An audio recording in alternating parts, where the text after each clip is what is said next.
కొంతవరకే తెలుస్తుంది, డీప్గా వెళ్ళలేరు. దానికి సాక్ష్యం కంగనా రనౌత్.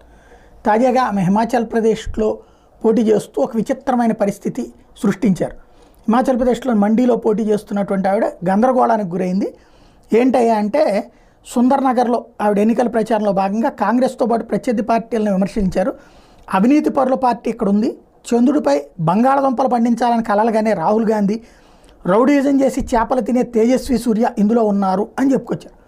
వాస్తవంగా ఆవిడ తిట్టాలనుకుంది తేజస్వి యాదవ్ అని. ఎందుకంటే హిమాచల్లో వాళ్ళు ఆర్జేడీ వాళ్ళ నుంచి కూడా ఇంపాక్ట్ కొంత ఉందని చెప్పేసి తేజస్వి యాదవ్ని విమర్శించాలనుకుంది. తేజస్వి సూర్య ఎవరు? కర్ణాటకలో భారతీయ జనతా పార్టీకి సంబంధించిన నాయకుడు, ఎంపీగా గెలిచినటువంటి వ్యక్తి. తేజస్వి సూర్య పేరు వాడిందనమాట. వెంటనే దాన్ని కాంగ్రెస్ సెటైరికల్గా అవునవును తేజస్వి సూర్య అట్లాంటోడే అంటూ విమర్శలు ప్రారంభించి చివరికి కంగనా రనౌత్ సొంత పార్టీ వాళ్ళని ఇరకాటలో పెట్టినట్టయింది.